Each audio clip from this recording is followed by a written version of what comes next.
এবার বিপ্লব কুমার সরকার ও মেহেদী হাসান বরখাস্ত। দেশের স্বার্থে জাতীয় নির্বাচন বিলম্বিত না করি, বললেন মির্জা ফখরুল। জানাবো ভারতের ভরসা বিএনপি। ছিনতাই রোধে মাঠে নামছে পুলিশের 3 বিশেষায়িত ইউনিট, বলছে আইজিপি। শুনছিলেন সংবাদ শিরোনাম, এবারে বিস্তারিত। এবার বিপ্লব কুমার সরকার ও মেহেদী হাসান বরখাস্ত। ঢাকা মহানগর গোয়েন্দা পুলিশের যুগ্ম পুলিশ কমিশনার বিপ্লব কুমার সরকার ও ডিএমপি ট্রাফিকের যুগ্ম পুলিশ কমিশনার এস মেহেদী হাসানকে সরকারি চাকরি থেকে সাময়িক বরখাস্ত করা হয়েছে। স্বরাষ্ট্র মন্ত্রণালয়ের জননিরাপত্তা বিভাগের পুলিশ 1 শাখা থেকে জারিকৃত সিনিয়র সচিব নাসিমুল গনির সই করা পৃথক প্রজ্ঞাপনে এই আদেশ দেওয়া হয়। প্রজ্ঞাপনে বলা হয়, ডিএমপি সাবেক যুগ্ম পুলিশ কমিশনার বিপ্লব কুমার সরকার এবং ডিএমপি ট্রাফিকের যুগ্ম পুলিশ কমিশনার মেহেদী হাসান গত বছরের 6 আগস্ট থেকে যথাযথ কর্তৃপক্ষকে মৌখিক বা লিখিতভাবে অবহিত না করে বিনা অনুমতিতে কর্মস্থলে অনুপস্থিত রয়েছেন। সেহেতু বিপ্লব কুমার সরকার এবং মেহেদী হাসানকে সরকারি চাকরি কর্মচারী বিধিমালা 2018 এর 2 এর চ বিধি অনুযায়ী 2024 সালের 6 আগস্ট থেকে সরকারি চাকরি হতে সাময়িক বরখাস্ত করা হলো। দেশের স্বার্থে জাতীয় নির্বাচন বিলম্বিত না করি, বললেন মির্জা ফখরুল।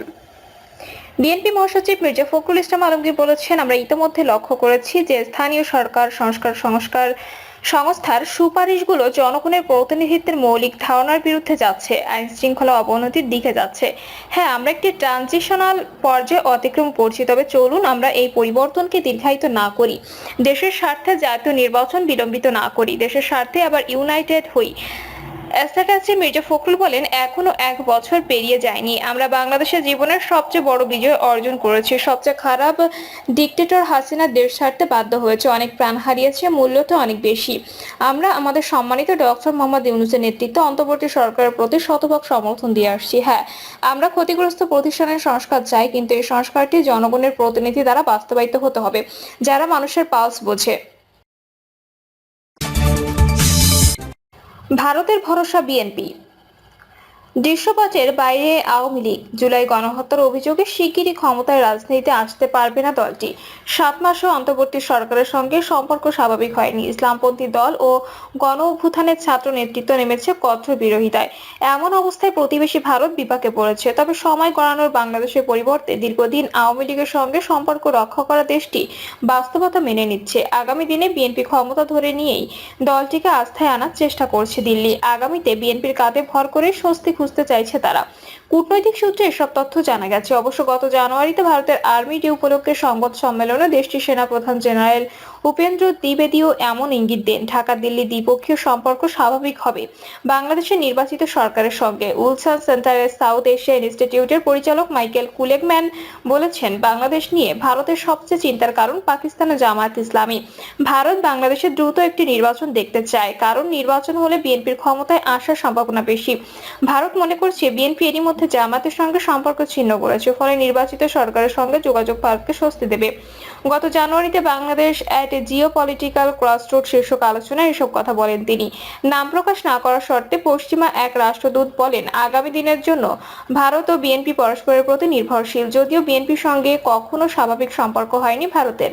বিএনপির সময় 10 ট্রাক অস্ত্রের চালান সামনে এলে সম্পর্কের চরম অবনতি হয়, তবে সেসব পেছনে রেখে ট্রানজিশন সময় বাংলাদেশের সঙ্গে সম্পর্কে বিএনপিকে পাশে চাইছে ভারত। বিএনপিও মনে করছে, ভারতের মতো বৃহৎ প্রতিবেশীর সঙ্গে বৈরিতা রেখে ক্ষমতায় টিকে থাকা কঠিন হবে। সম্পর্ক ভালো না থাকলে কাজ ফেলে প্রতিবেশী মোকাবেলায় ব্যস্ত থাকতে হবে। এর জন্য দর কষাকষির মনোভাবে রয়েছে বিএনপি। দলটির নেতারা মনে করছেন, শিক্ষার্থী সরকার ও জামায়াতের মতো শক্তিকে মোকাবেলা করতে তাদের প্রতিবেশী দেশগুলোর সমর্থন লাগবে, বিশেষ করে ভারতের সমর্থন। গত সেপ্টেম্বরে গুলশানে বিএনপি চেয়ারপারসনের রাজনৈতিক কার্যালয়ে মহাসচিব মির্জা ফখরুল ইসলাম আলমগীরের সঙ্গে বৈঠক করেন ঢাকায় ভারতীয় হাইকমিশনার প্রণয় ভার্মা। পরে বিএনপি মহাসচিব জানান, ভারতের হাইকমিশনার বলেছেন, তার দেশ বাংলাদেশের সঙ্গে সম্পর্ক দৃঢ় করতে চায়। একই সঙ্গে দুদেশের নিরাপত্তা নিরাপত্তা ইস্যুতে একসঙ্গে কাজ করতে ইচ্ছুক, আরো সুস্থ সম্পর্কের দিকে যেতে আগ্রহী তারা। রাজনৈতিক দল হিসেবে বিএনপির সঙ্গেও তারা সম্পর্ক দৃঢ় করতে চায়। এ সম্পর্কে আরো কিভাবে ইতিবাচক জায়গা নেওয়া যায় সেভাবে তারা কাজ করতে আগ্রহী। সূত্রের ভাষ্য, বাংলাদেশের পরিবর্তে ভারতের সঙ্গে আওয়ামী লীগের সম্পর্কের পর্দা এখন উন্মোচিত। বাংলাদেশে হাজারো ছাত্র জনতাকে হত্যার অভিযোগে অভিযুক্ত আওয়ামী লীগ প্রধান শেখ হাসিনা সহ অন্যান্য সারির নেতারা সীমান্ত পেরিয়ে ভারতে আশ্রয় নেন এবং তাদের সুরক্ষা নিশ্চিত করে দিল্লি। অন্যদিকে বাংলাদেশ ও আওয়ামী লীগের উপর ভারতের প্রভাব কেমন ছিল তা দেশটির প্রয়াত রাষ্ট্রপতি প্রণব মুখার্জি লেখা বই দ্য কোয়ালিশন ইয়ার্স এর স্পষ্ট। এতে বলা হয়, 2008 সালের ফেব্রুয়ারিতে বাংলাদেশের তৎকালীন সেনাপ্রধান জেনারেল মঈন ইউ আহমেদ ভারত সফরে যান। তখন ভারতের তৎকালীন পররাষ্ট্রমন্ত্রী প্রণব মুখার্জির সঙ্গে তার বৈঠক হয়। সেনাপ্রধানের আশঙ্কা ছিল শেখ হাসিনা ক্ষমতাসীন হলে তাকে চাকরিচ্যুত করবে, কিন্তু মঈন ইউ আহমেদের চাকরির দায়িত্ব ব্যক্তিগতভাবে নেন প্রণব।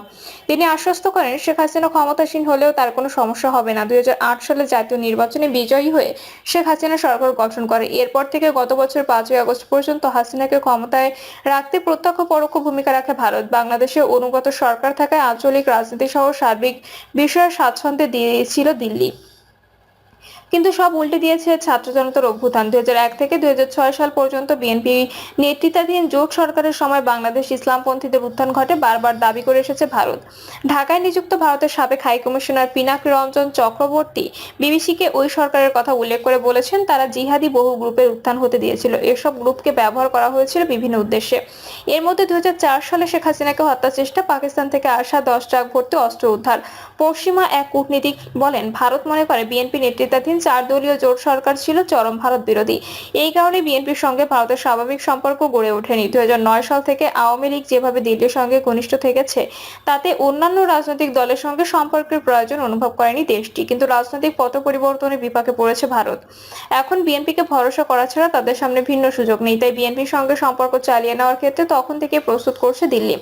বাংলাদেশ পররাষ্ট্র মন্ত্রণালয়ের কর্মকর্তারা বলছেন, এটি স্পষ্ট অন্তর্বর্তী সরকারের সঙ্গে সম্পর্ক স্বাভাবিক করবে না ভারত।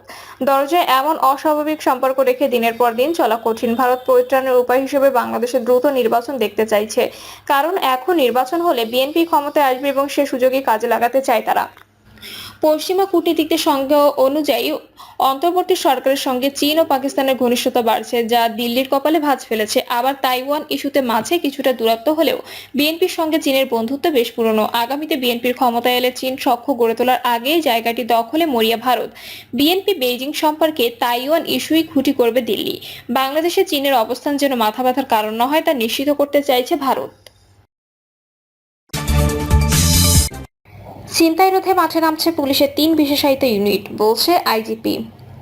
পুলিশের আইজিপি বাহারুল আলম বলেছেন, অপরাধের সংখ্যা বেড়েছে, বিশেষ করে রাতকালীন ছিনতাই হচ্ছে বিষয়টি আমরা নোটিশে নিয়েছি। শুধু গত রাতে নয়, তার আগের রাতেও বেশ কয়েকটি ঘটনা ঘটেছে। আমরা এটা ধারণা করে শনিবার সকালে বিশেষ একটি ব্যবস্থা নেওয়ার সিদ্ধান্ত নিয়েছি। Rapid action battalion, anti tourism unit ও ঢাকা মেট্রোপলিটন পুলিশ 3 অর্গানাইজেশন মিলে ইন্টেনসিভ পেট্রোলিং করবে। আজকে থেকে এটা বাস্তবায়িত হবে আশা করছি। আমরা দেখি এভাবে পরিস্থিতি উন্নতি হয় কিনা। ছিনতাইগুলোতে রাজনৈতিক কোনো সংশ্লিষ্টতা আছে কিনা এমন কথার উত্তরে তিনি বলেন, এটা তদন্তে বোঝা যাবে। গতকাল র্যাব একজন ছিনতাইকারীকে ধরেছে। সরাসরি ছিনতাইয়ের সময় নয়, তবে তার আস্তানায় গিয়ে তাকে গ্রেপ্তার করেছে। তার থেকে চাপাতি, ছুরি, লাখ টাকা পাওয়া গেছে। বিষয়টি তদন্ত করা হচ্ছে। অপারেশন ডেভিল হান্ট নিয়ে তিনি বলেন, ডেভিল হান্ট হচ্ছে যারা সন্ত্রাসী, সমাজবিরোধী, তাদের বিরুদ্ধে। আমরা শুরু করেছিলাম বেশ কিছুদিন আগে। সারা বিশ্বব্যাপী এটা হচ্ছে। এখন ঢাকা মহানগর ক্রাইম অ্যান্ড ডিফারেন্ট সারা দেশের চিত্রের সঙ্গে মেলে না। এটার জন্য আলাদা পরিকল্পনা গ্রহণের চেষ্টা করছি। আপনারা আমাদের জানান, আমরা সোশ্যাল মিডিয়া থেকে খবর পাচ্ছি। প্রিয় দর্শক, এই ছিল এখনকার সর্বশেষ সংবাদ। আপডেট সব সংবাদ পেতে চ্যানেলটি সাবস্ক্রাইব করে বেল আইকনটি ক্লিক করে রাখুন।